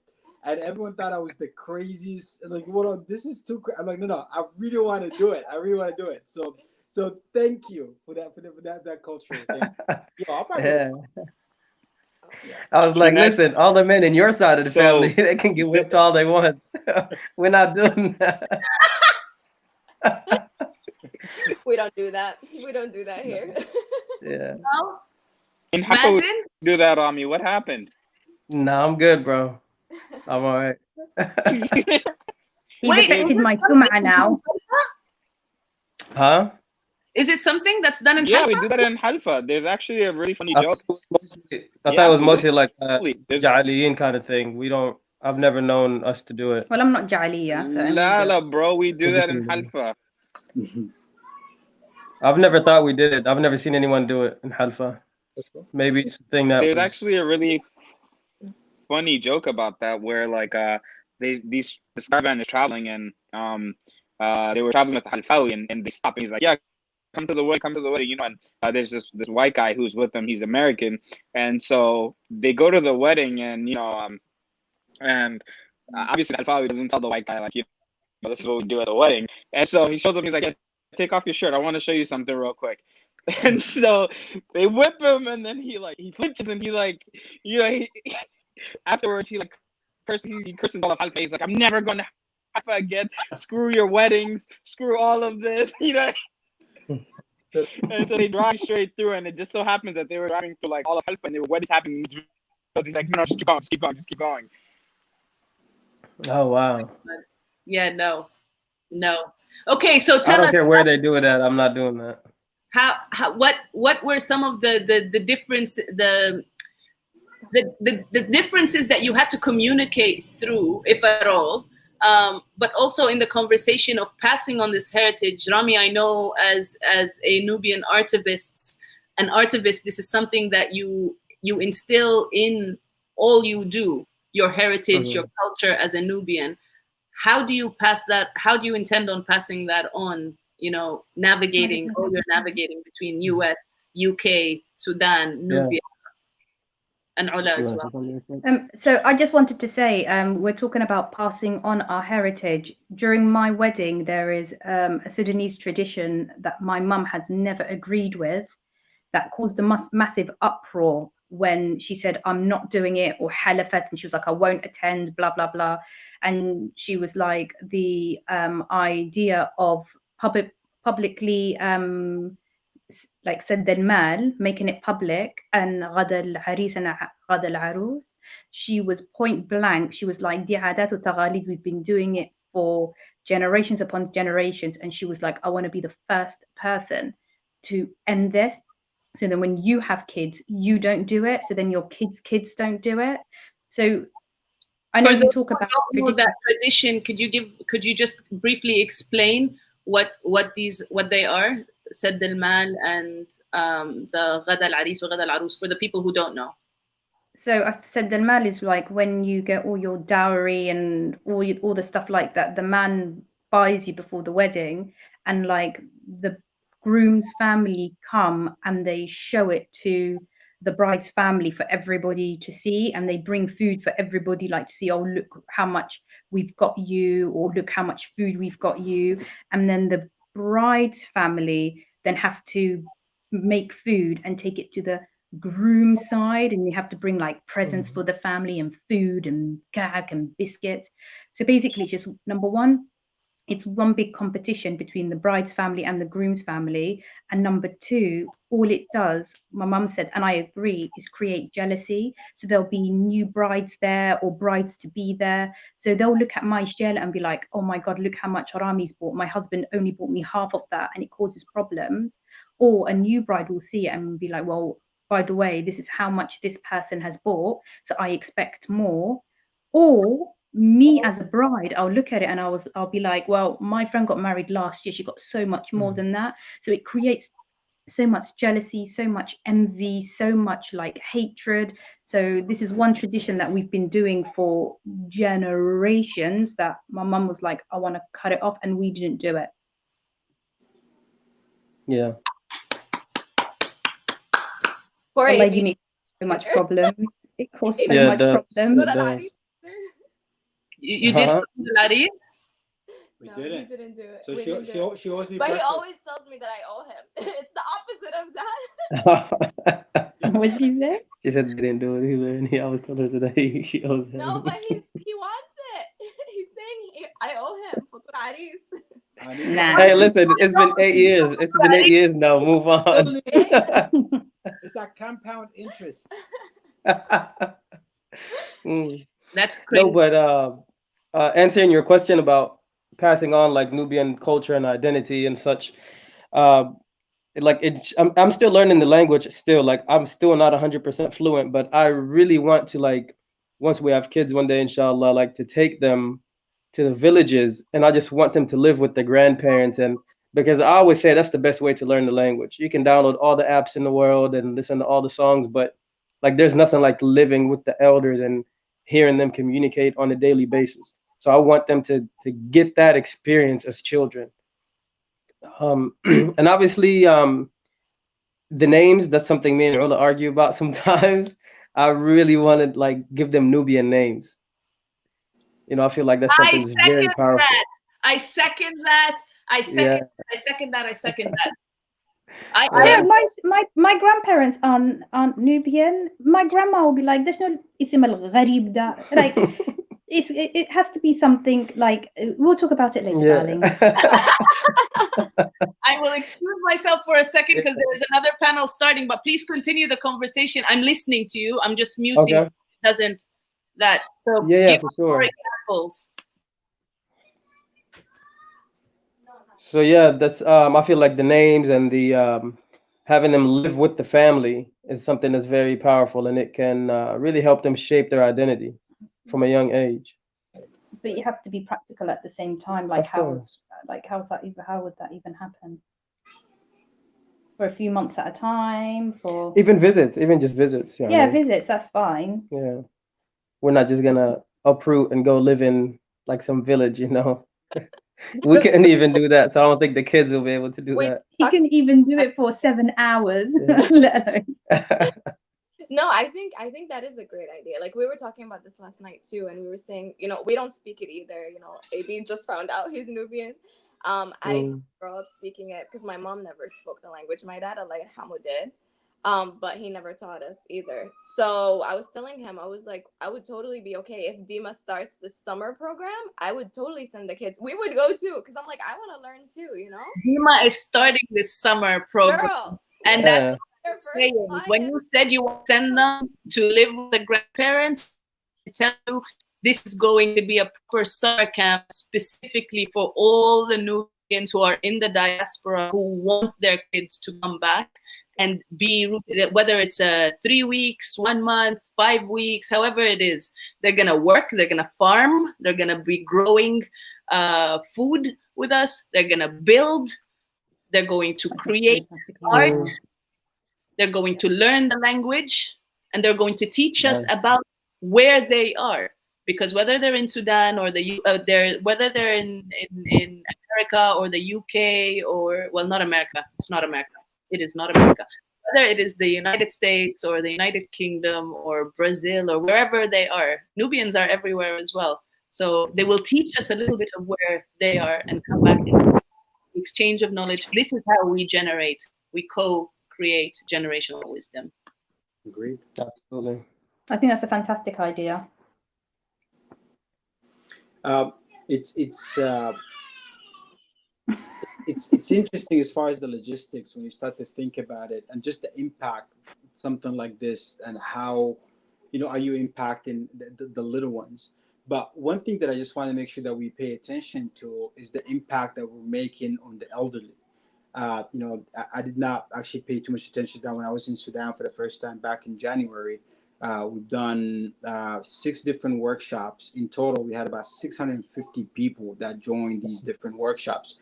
But one of the ones that was a little bit more dear to me is a workshop we did where parents were there, and then it turned in from just the Q&A about whatever that is, goals and expectation, into a dialogue with the parents, and grandparents about how are they influencing the children at a younger age, and make them become who grandparents and parents want them to be, without paying attention to the children's happiness, strength, weaknesses, and the things that they truly want to do. And it actually sparked where during that conversation we had about 8 doctors were there, and all 8 of them hated being doctors. They want to do something completely different. And then their parents were, Oh, I can relate to that. to have the conversation with the parents, say, your child don't want to be a doctor. And then they were like, but they had no choice. No, they have every choice. Yeah. Listen, talk about it. So I think, going to the village and being there and having a conversation and starting the dialogue with our parents. Our parents, I think, come in here, and just parents and grandparents with a set mindset. In order for us to change their mindset, it's on us to bring this up. My parents, eat very unhealthy food all the time. And you think of every disease in the world, as far as how, high blood pressure, diabetes, cholesterol, everything, they got it. And then you come in there and say, you know what, we don't eat that. We are just, more disciplined as far as diet, salads, and things like this, and start to refuse to eat. And like probably like for a month, I was going through battles with them that I'm not eating your food because I love your food, but it's unhealthy. Then slowly you start to see them changing from a white bread to like to brown bread. They go from like putting everything on oil into more grilling, or putting like so it's like, hold on a Wallahi, you're making me so hungry. I'm fasting. Oh, I'm fasting. That's like talking about food. but it's that idea of like taking that approach. That I think this is something that we talked about earlier. Like, how are we approaching this? The same way that we want our kids to teach and train and passing that, we also need to start the dialogue with our parents to make sense of things. I remember having a conversation with my dad. I'm one of those individuals that, if you get to know me, I'm very curious, and I open up topics, tough topics, even with my parents, and trying to understand. So I asked my dad a question that my dad wakes up at 4 o'clock in the morning every single day. He was working at billion hours. Then he comes on the weekend, stay with us for a couple of days, and he leaves again. So basically, my mom raised us. But those days that when he was there, he would wake up at 4. He would turn. We lived in UAE. He would turn the AC off, and then he would just go outside to watch TV and do his things. So we're complaining. We get up. It's the weekend. We're pissed off. We get up, and then all of a sudden it's like, all right, by the time we get settled, he goes back to take his naps.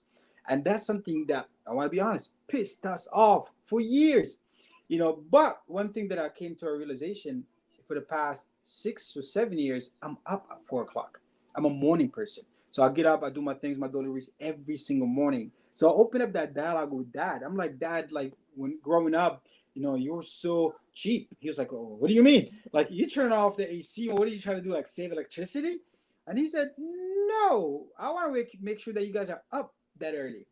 But if I come to you and trying to wake you up, you would throw a fit, and you were upset and you're mad and you're in a bad mood. So I just turn the AC off and walk away. It's too hot. You're gonna get up anyways. But for me, I'm like, dude, you should have just said that, like 15 billion years ago. So I'm able to grasp that. Like, I don't have to figure this whole thing out on my own. But that's his way of teaching. He's like, he's not that he'll come to you and sit down with, like what Mazen said, and have a dialogue about something. But his approach, it's like, all right, I'm gonna make you curious enough. I'm force you to figure that whole thing out yourself. And I'm like, interesting. So it's just, it's all about the approach. It's all about the approach. So sorry about, our kids in the back throwing a party. So during classes. No. Please don't be sorry. They're doing what they're doing, and they're celebrating being kids. They're celebrating being alive. Let them celebrate.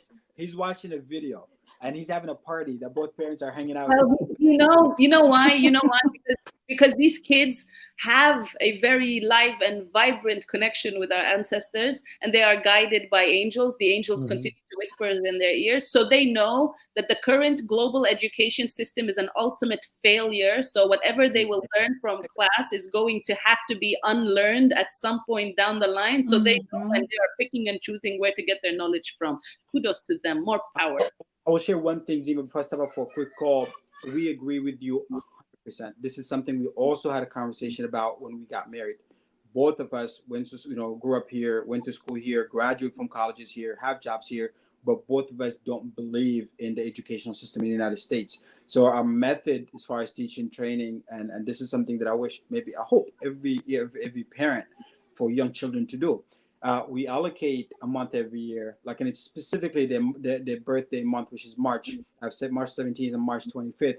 So typically we don't like the idea of celebrating birthdays. I mean, we don't have issues with it, but we don't do it. What we do is like we travel, we pick a country, we pick a place every year, and we're gone for weeks, 2 weeks, 3 weeks, a month, whatever that is, to stay there, learn about culture, and just be there, hang out, have fun, and we'll catch up later as far as schools and whatever that is. So the whole idea of travel and being there and teaching by example and just being in sync in the same level as that, we don't believe in the educational system. So we're not tripping to be in Sudan for a month during school year. It's something I think it's critical for all parents to have that conversation about. Just about. I'm so glad you said that, because not only with children, but even like, for example, with me and Ula, like in our wedding, I noticed that we did like the agid and in her village, and as we were learning like stuff, culture about like Nasa Jazeera and this and that, I would notice that her family would really like, they were paying attention. You could tell they were paying attention when, for example, the women in my family would do like chanting like Nubian and dua in Nubian, and they had the tara and they would be drumming, and they were really just it was something that was intriguing for them, right? So I feel like one of the best things we could do is learn each other's cultures, because as weird as it sounds, there are multiple cultures in Sudan, right? Sudan is not like a single layer. It's more of an umbrella that covers a lot of different cultures, right? That's the way I see it. And so one of the best ways to overcome, some, maybe a tribe feels like they're superior to another. And I don't like the word tribe itself, but I'm just using it for the sake of this conversation. Coming from a tribalist, really, that's something. Oh man, I haven't thought about that in so long. That's because you haven't been speaking with women as much. But yeah, just I really like that you travel and teach your children about different cultures and immerse yourself in those cultures. There's so much out there that we're missing by not giving it a chance to learn about. That's so true. That's so true. I know our panel is going over, but there are comments here. So if you have to go, I know Abdul Wahab, you have something to do, and Neda, I'm sure you are juggling a million things. So if you have to go, I understand. There are some comments here that I just want to go through, and I'll just be picking on Ula and Rami a little bit more. So please do feel free to go if you have to, but if you can stay around, continue to enrich us with your experience and your knowledge, please do. Again, decide and hop off or hop on whenever necessary. I'm going to read some of the comments here.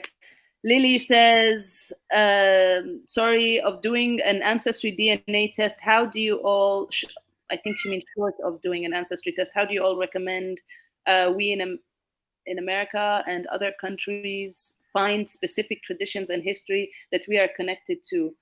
I think what Rami was saying here about learning about one another's culture, although he was speaking about, again, us on the panel being all Sudanese and having these differences, this extends to Africa as a whole, and it extends to people of African ancestry. Because yes, we go out and we say we're African, but Africa has so many different cultures. Africa has so many different traditions. And this is why I was saying, for me personally, I take some time every day to find what's happening in a country around on the continent, or a country where our diaspora is there as a significant number, just to learn what's happening with them right now. But just as much as I'm trying to keep myself up to date contemporarily, what's going on with their lives right now, we also have to learn historically how they reached the point they currently are in.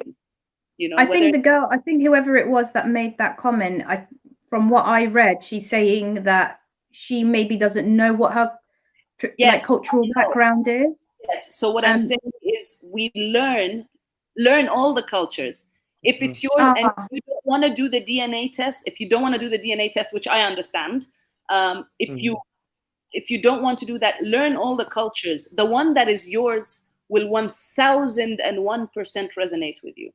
And African cultures, even though there's so many different cultures within Africa, we are all connected in one way or another. So by learning about a specific region or a specific ethnic group within Africa, you're going to learn about the next and the next and the next, because our history is connected. You know, we've been traveling in all different directions throughout Africa for millennia. So you're bound to come across a certain culture that you'll connect with. I have an example specifically about that, Lily. I was speaking to Abdul Wahab about this earlier, like offline. We were speaking about this, especially with the connection to the ancestors as such.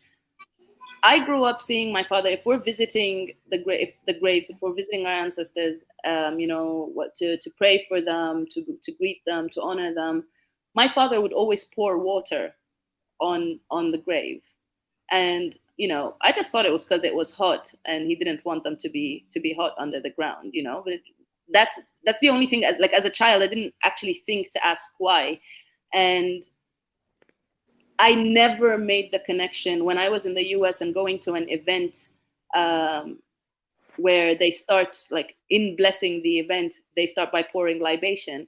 I never really understood that. I never made the connection. I really, like, aside from it being calling on the ancestors, which also didn't really carry the weight of that ceremony or that practice, because it's not something that I was taught, you know, being like raised Arab. It's just not something that I was taught. And it wasn't until after I had my first actual libation ceremony where maybe it sort of started to connect. But it wasn't until I went to my village and I came back here to the US that connection actually met. Because I asked my dad, I was like, by the way, why do you keep pouring water when we went to the grave? And he's like, because it's a blessing. First of all, it's a blessing. It's calling on them to let them know that we are here. And also, if any animal or bird or insect is thirsty and it's coming around, it will take from that water and it will then bless whoever is under that soil. And that made so many different connections for me. And it's something that connects me to something that is happening here in the US that I had no idea is actually connected to something my father did because his grandfather did, because his great-grandfather taught, and it's something that is passed on. So the more you learn about other heritages and about other cultures, you will feel the one that resonates with you. You will feel the one that connects to you. And I think you will be guided to explore it more. You will feel an undeniable urge to keep asking more questions about it. That's how I did it personally. I don't know if anyone else has something to add to that. Lily, I never knew that, to be honest. I've learned something let new. me know. Put it in the comments if it does. Ola, sorry. You know, if you learn about different cultures, and not just, you know, the one you're connected to is going to stand out, but like we said, you know, we talked about Nubian by love. You can love that culture and so, you know, like try to explore it more and be more connected to it, even though you're not really related to it by blood, but you just love that culture. Like AB talked about us traveling all the time.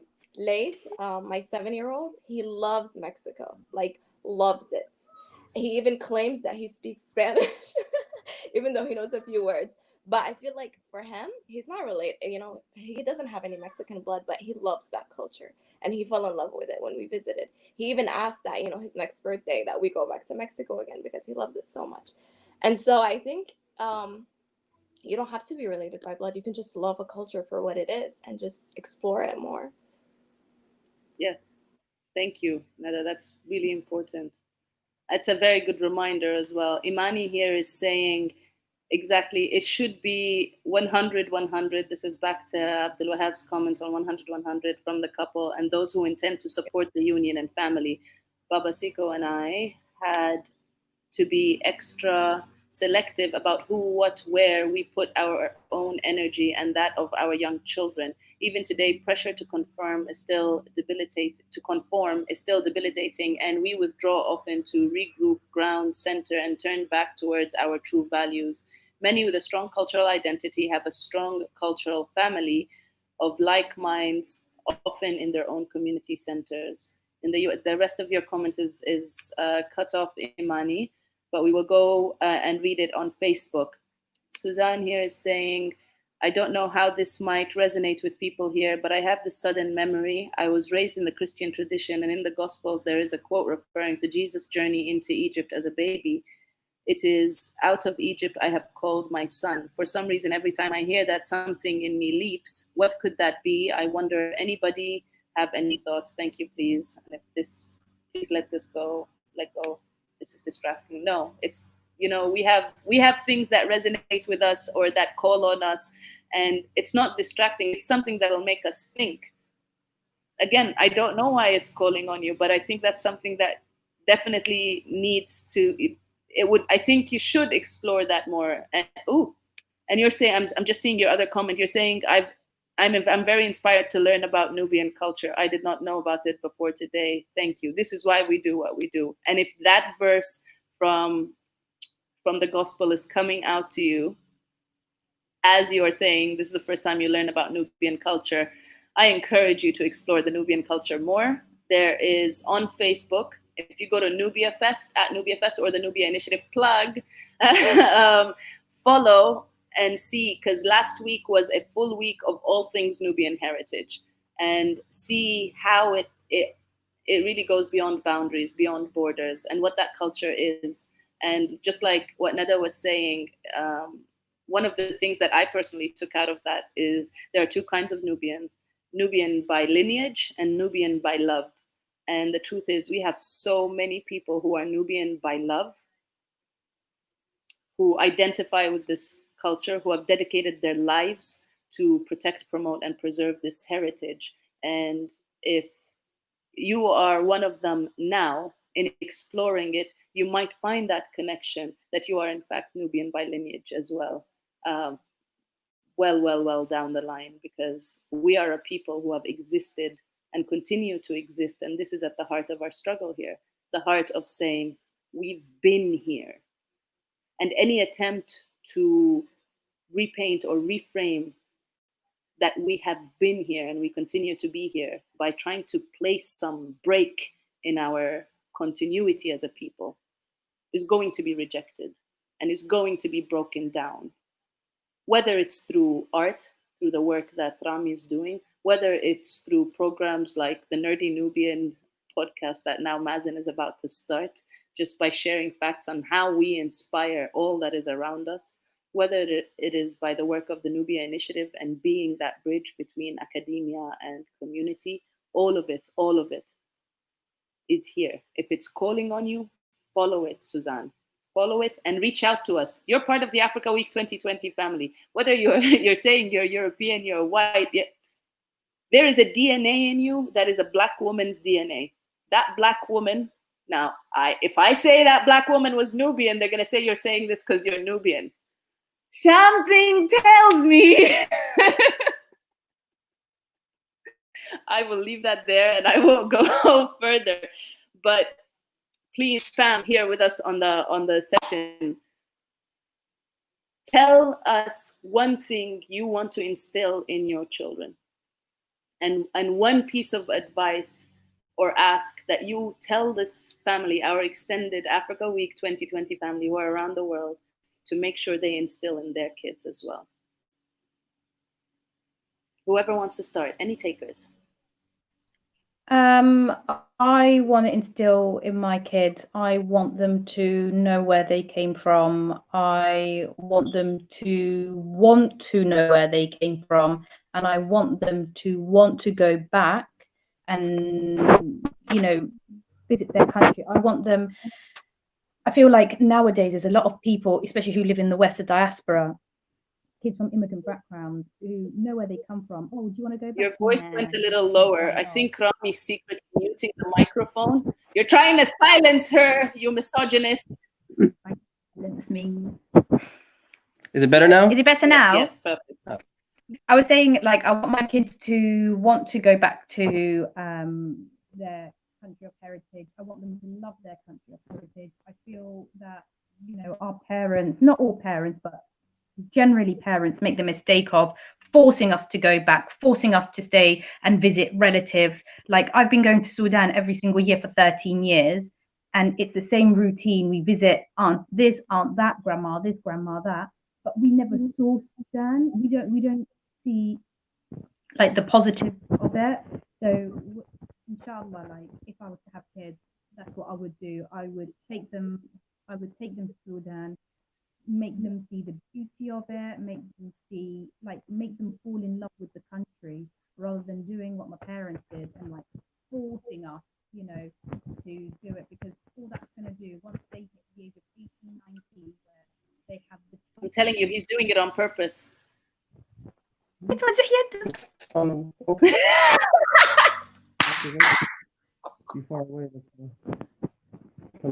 Hold it from the other side, Rami, because Nada is saying something very, not Nada, Ola is saying something very, very important here. Is that better? Yes. Is that better? Like that. Much better, yes. Yeah, so yeah, so basically I would want my kids to love their country, want to go back because they want to go back. I want them to be one of these kids that, you know, like doing what you guys are doing, like love talking about their culture, love talking about their traditions. I feel like my parents' generation never kind of did that. They kind of took us back because we had to go back. Go visit your family. So we're kind of forced. And that's why, unfortunately, like a lot of kids, that once they get to an age where they can make the decision for themselves, whether they go back to Sudan or go back to wherever they're from in Africa, they're choosing not to. And then you're in this like massive generation of kids that never go back, that stay in this country, and then they have kids.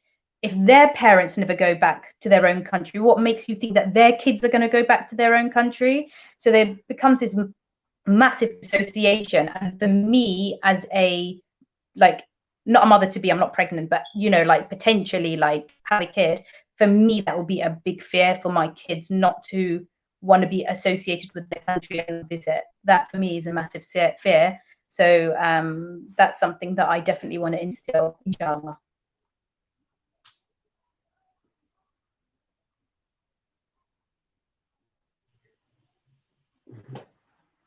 We have to know and be comfortable with being tourists in our own country.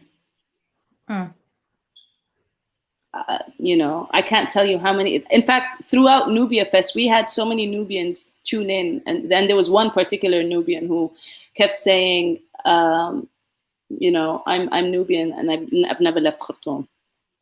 Yeah. Wow. So I really want to go. He knows he's Mahasi, but he has no idea where. And he's like, I really want to trace my family. I want to know where in the Mahas, but I know no one there because I've never left Khartoum. My family has never left Khartoum. And this is an adult. He's like, I've never gone. I was like, all you need to do is just go. They will help you find them, but go. But again, it's part of us just being put in these like bubbles in this hamster wheel. That's true. Yeah. Yeah. Rami, what do you want to instill? I want them to know the greatness that they come from, because I feel like a lot of times one of the big reasons why not just Nubians but the global African or Black community, why a lot of times we set the bar very low for ourselves, because we don't really understand the greatness that we come from. We don't have the knowledge that our ancestors accomplished so much and to what extent. And so we think we have to accomplish very little in order to pat ourselves on the back or to feel like we accomplished something big, when in reality, we've been doing this for so long, and many times we are the first people to do whatever that thing is, right? So I would like for my future children to understand that, listen, we come from this 1,000-year-old civilization. We were the first to do this, the first to do that. And if your ancestors have done it, that blood is running through your veins and you have that greatness within you. So don't sell yourself short. Ashe. Ashe. What tip would you give to people who are trying to do the same? What tip? Mm-hmm. Reach out to others. I feel like connecting and collaborating is a beautiful thing. You know, reach out to other people who also attempting to do the same thing, and together we can do it as a team. Yeah. Well, that's one of the hashtags here at Africa Week 2020. Because we are all connected and because we are all family, whether we're on the continent or here, and here means just outside the continent. It doesn't necessarily have to mean the United States. It's definitely not in the United States. We have family joining us from Brazil in on Saturday, who will come and talk to us about their fight, their struggle, what they're doing to keep the Quilombo community alive and thriving, and how they are focusing and instilling it in ancestral teaching and in educational programs. Reach out, fam, means reach out for us to amplify you. Reach out for us to answer your question. Reach out for us to help you sleep at night. Reach out for us to help you design your next step. Reach out so that we can support and blast your upcoming project. Reach out so that we can invest in you, because you are an extension of us. So whoever you are, whatever you are doing, reach out, fam, because we're here for it. And if we don't have the answer, we're going to blast it out to the family and ask them to share it. Hi! Hello! I want to see one.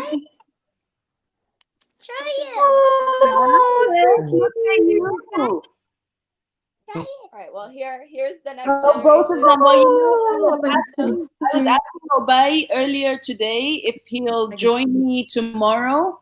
If mommy and daddy say it's okay, if they can join me, because every morning Eastern Standard Time at 8, I have a session that says what's right with Africa, and I want to ask them what they know about Africa, because I know they've been to Sudan and I know that they've been to Egypt, and so that they can tell me something. Wait, listen. Obai, what did you do when you went to Egypt? Can you tell us here? Can you tell the family here? What did you do in Egypt? 1,000 years ago? 1,000 years ago. Yeah, what did you do? Ride the camels. You rode the camels. Oh, ride the camel. Well, we want more camels. I want to thank Ola and Rami for joining us. Thanks for tuning in. We're going to be going until Sunday, so come through, keep tuning in. We're going to have family discussions, family hours later on in the day. Hop on, tell us what you do. You know, if you have any new releases coming for both of you. I know we have huge regions to celebrate, Ola. Yep. So come through, seriously. Maybe let's have a Kashta lab later tonight once you're, over the jet lag and all of that. Let's have Absolutely. Thank you so much for having us. Of course, thank you for coming in. I want to know what the kid has in his hands. I feel like he wants to show us something. I just want to see what it is. He does. Okay, here. Yeah, here. I don't want you to leave it yet. Okay. Okay. He doesn't want to end yet because he has something important to I have a lot of things. Okay. What did he say? He has a lot of things to show us. Oh, it's a Pokemon. Oh, it's a Pokemon card. Is that Squirtle? You know him. No, that's not Quado. That's a Marie. Oh. Okay. Oh, how dare I get that so wrong? And then we have next. Okay, Obey, you can't share all of them, okay? Ooh, Tangelo. Okay. Can we see? Can we see? Yeah, there's a lot of them. What is it? That's why I'm saying we can have a full session on this tomorrow, right?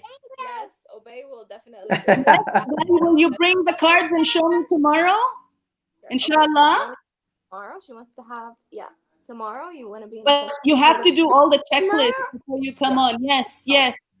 And the pictures of you in the camel from 1,000 years ago. Allah, thanks for having us. Thank you. And Nada, thank you so much for joining us, and thank Abdul Wahab for tuning in as well, and for sharing with me what you two are doing with these wonderful creatures. And fam, if you're still watching this and you're tuned in with us, thank you for staying in. And what that little creature just did on the screen, they're why we're having this conversation. And they're why we have to keep having this conversation. Them and their cousins around the family, those they know and those they don't from around the world, is why we must keep doing what we're doing. And thank you, Nada, so much for inspiring the conversation to happen. Of course. See you guys, inshallah. Wait, any last tips? Oh, late to starting class soon, but okay. Yeah, like we talked about in the beginning, it's just instilling that love, like the same love that I had, even though I didn't grow up in Sudan. I just want them to feel that. And like Abdul Wahab said, to not feel like going back home is a punishment. It's something to look forward to, because that's how I felt. I always looked forward to summer because I get to go home, and not, I didn't resent it. And I'm like, oh, we're going to Sudan again. I want them to be like, yay, we're going to Sudan again. And so, yeah, and definitely to connect, and like you said, tourists in our country, so they can explore and not just visit from one family to the next. Well, you know where your next stop is. Yes, for sure. And we already told you, we're your first clients for your summer camp. You know this. Done and done. I look forward to it. Again, thank you so much. Have a great day. Blessings to the kids, and we'll see you again with this fam. Yes, definitely. Yeah.